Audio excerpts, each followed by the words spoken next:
Olá pessoal do canal, passando aqui rapidamente para dar uma ideia aí que surgiu de uma dúvida também de um colega, né? Com relação à aproximação de uma função pela sua série de potências, né? A gente vê aqui pelo gráfico, só para fazer uma ideia, digamos, eu tenho a função f de x, né? E eu conheço o valor dela aqui no ponto x0 e eu quero aproximar o valor da função num ponto mais à frente aqui no ponto x. Então, claramente eu tenho essa diferença entre x e x0, né? Se eu pegar x e descontar x0, eu fico com essa distância aqui. E é sabido que a gente consegue aproximar o valor da função no ponto x, conhecendo o valor da função em x0, né? Então, se eu pego aqui f de x menos x0, eu consigo expressar dessa forma aqui, ó, é o valor da f em x0, da função f em x0, mais a derivada primeira, né, vezes x menos x0 elevado a 1 sobre 1 fatorial. Isso aqui é uma reta, né, ou seja, é o valor da função nesse ponto, mais uma reta com o coeficiente angular dado pela derivada dela aqui, mais a derivada segunda vezes essa diferença ao quadrado, é a parte quadrática da aproximação, sobre 2 fatorial, e isso continua, né? É sempre a derivada da função naquele ponto x0. Aqui a derivada primeira no ponto x0 e assim por diante. Ou seja, as taxas de variação da função nesse ponto me permitem fazer aproximações sucessivas do valor da função em pontos adiante do ponto x0. Então, essa representação em série, né, polinomial aqui da função f é muito interessante e a gente vai aplicar ela aqui em alguns casos. O objetivo é chegar numa demonstração que relaciona a função exponencial com a função seno e cosseno, né? Quer dizer, a exponencial de um número complexo ela pode ser escrita como uma soma de seno e cosseno. E eu quero demonstrar isso aqui com vocês, discutindo com base nessa série de potências aqui, né? Da função. Série de Taylor, né? Costuma se chamar também essa expansão em série aqui. Por exemplo, se a minha função f é um seno, e aí eu vou chamar aqui a variável para mim é ângulo, eu vou chamar de θ, como é o usual, né? Então eu tenho seno de θ, digamos que eu quero, o meu ponto de partida é o zero, o ângulo zero, né? Então eu vou ter θ menos zero, que seria o meu x0, seria zero, né? E o x aqui, minha variável, é o ângulo θ. Então eu vou ter ó, o seno em zero, mais a derivada do seno, que é cosseno em zero, vezes θ, ó, como está aqui ó, a derivada, vezes θ menos zero. Minha variável agora é θ, não é x. E o x0 para mim é zero. Essa situação aqui, ó, a função seno, ela começa, ela vai zero, ela vale zero e ela aumenta, em π, ela vale zero de novo. A função cosseno é o contrário, né? Ela começa em 1 e diminui em π sobre 2, ela passa por zero. E aí essas funções são periódicas. Então a gente sabe o seguinte, em zero a função seno é zero, a derivada do cosseno aqui vai dar 1, seno em zero, vezes θ, a derivada segunda vai haver a derivada de cosseno, que é menos seno, θ quadrado sobre 2. Estou usando exatamente essa expressão aqui. Derivada segunda, x menos x0 quadrado sobre 2. E assim sucessivamente. No final das contas, a gente obtém, né, seno de θ é zero, de 0 é zero, e eu obtenho cosseno de θ é 1 vezes θ dá θ. Aí esse termo aqui vai dar zero, porque o seno de zero é zero também, o termo de derivada segunda, sobra o termo de derivada terceira. Então fica θ menos θ ao cubo sobre 3, mais θ quinta sobre 5, e assim por diante. A gente observa que os termos pares sempre vai aparecer um seno de θ. E isso vai fazer com que esse seno em zero ele seja zero e anule os termos pares. Então fica uma série de potências ímpares aqui sobre 3 fatorial, 5 fatorial, etc. Né? Ou seja, Aqui eu tenho θ elevado a 1 sobre 1 fatorial, aqui θ ao cubo sobre 3 fatorial, e assim sucessivamente até infinito vai essa série aqui, me dando seno de θ. Se eu fizer para o cosseno, fazendo da mesma forma, cosseno de θ menos zero, eu tenho uma coisa semelhante ao cosseno em zero, que no caso vale 1, menos a derivada do cosseno em zero, no caso é seno de zero, que vai dar zero, né, vezes θ, então esse termo aqui não vai contribuir, o termo ímpar. Enquanto aqui o termo ímpar sobreviveu aos termos ímpares, aqui vai ser o inverso. Aqui vai sobreviver os termos pares. Aqui, por exemplo, vai dar 1. 1 é a mesma coisa que θ elevado a zero. Isso dá 1, cosseno de θ. O cosseno de zero, perdão, é igual a 1. Vezes θ elevado a zero sobre zero fatorial, que é 1. Então esse termo dá 1. O próximo termo é seno de zero vezes θ elevado a 1 sobre 1 fatorial, que dá θ. O próximo termo dá menos cosseno de zero, né? Vezes θ quadrado sobre 2, que é o termo de derivada segunda, né? Ó, cosseno, deriva uma vez da seno, deriva de novo da menos cosseno. E aí é só fazer as derivadas, né? Que a gente vê facilmente. Os termos que envolvem seno, como é tomado em zero, vai tudo dar zero, então são os termos ímpares, todos vão zerar. E os termos pares vão sempre ter um cosseno de zero. E vai dar 1, é claro. Então, vou ter θ4 sobre 4 e assim sucessivamente. No final das contas, o cosseno de θ vira essa série de termos pares aqui. Então, os termos ímpares estão aqui e os termos pares estão aqui.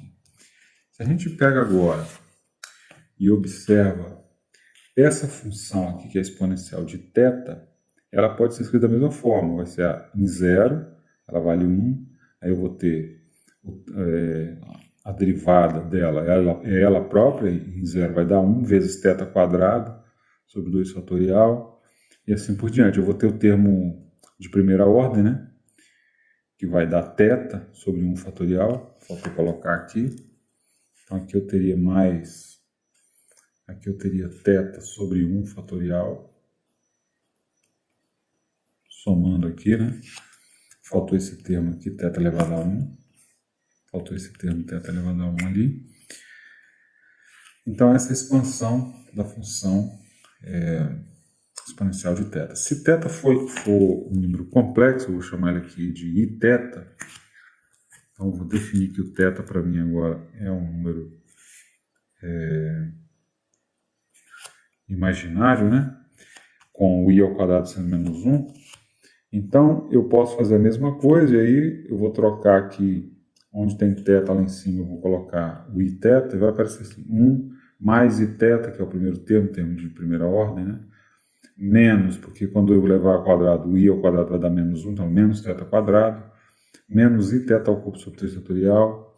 Agora, i elevado a 4 dá mais, então vai dar mais 1, né? Vai dar θ4 sobre 4 fatorial e assim sucessivamente. Repare que na expansão da exponencial eu tenho tanto termos pares como termos ímpares. E eu posso separar eles aqui, ó. Justamente eu separei os termos pares e aqui os termos ímpares, colocando o i que aparece aqui em evidência, o número imaginário. Aqui apareceu a série de potências do cosseno, justamente a que nós tínhamos feito antes, que eram os termos pares, e aqui a série do seno, que são os termos ímpares, vezes i. Então, é possível afirmar que e elevado a iθ é cosseno θ mais i seno θ. Ora, porém, essa representação aqui, se eu for no plano complexo, eu consigo ver que qualquer número z no plano complexo, aí e aqui os números reais, se eu projeto aqui, eu tenho o módulo de z cosseno θ, e na vertical, projetando aqui, a mesma distância aqui, ó, a mesma coordenada, é módulo de z seno de θ. Então, esse número aqui, ele pode ser escrito como sendo a parte real, módulo de z cosseno θ, módulo de z seno θ na direção imaginária, que é exatamente o que está aqui, ó, módulo de z cosseno θ, a parte real, módulo de z vezes seno de θ é a parte imaginária do meu número imaginário. Ora, mas isso é a mesma coisa que multiplicar exponencial pelo módulo de z, já que eu demonstrei isso. Então, essa é uma forma também de representar um número complexo, né? Então, é isso que eu queria demonstrar para vocês. Essa relação aqui é conhecida como identidade de De Moivre, né? Está aqui. essa identidade aí. Uma forma de demonstrar isso, mas que não é, pelo menos eu não conheço, né, nenhuma demonstração rigorosa que tenha usado esse argumento, mas eu me lembro da graduação de ter visto, e eu passo para vocês aqui, é esse daqui. Quer dizer, se eu pegar no plano complexo e pegar um número z aqui, esse número, ele, claro, ele vai estar aqui a um ângulo θ aqui, ó. Aqui eu tenho um ângulo θ. E é claro, eu posso pegar em módulo, fazendo um semicírculo aqui, o módulo de z aqui, ele bateria aqui no plano, no eixo real, daria aqui o módulo de z, e se eu variar muito pouquinho aqui por um dθ, eu vou ter um arco aqui, ó, que é justamente z, módulo de z dθ na direção imaginária. Já que eu estou infinitesimal, esse pedacinho aqui que eu variei é paralelo ao eixo imaginário.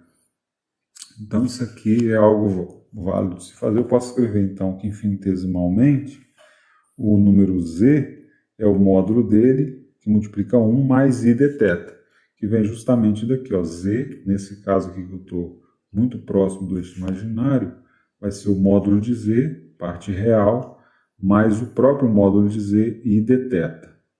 Claro que isso também pode ser visto daqui, né? Pode ser visto daqui, ó. Se eu fizer o θ muito pequeno, dθ, o cosseno dele é 1, então fica módulo de z vezes 1, mais o seno de θ, quando o θ é pequeno, é o próprio ângulo θ, então fica i θ, que é justamente o que a gente tem aqui, né? O dθ. Então, quando o dθ é pequeno, o seno de dθ seria o próprio dθ. E o cosseno daria 1. Então, isso é a mesma identidade que eu tenho antes, só que infinitesimal. E aí o interessante é que esse termo que aparece aqui, ó, seria o meu dz. Quer dizer, eu tenho o número z mais um dz aqui.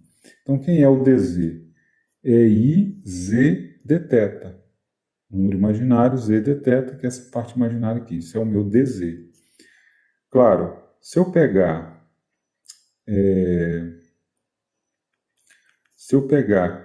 esse módulo de z e passar dividindo, eu vou ter dz sobre z igual a i dθ. E aí, aqui a gente usa uma liberdade aqui que eu digo que eu não vejo um rigor, mas é interessante pensar nessa expressão aqui, se alguém tiver alguma dica de como tornar isso mais, vamos dizer, matematicamente bem assentado, né?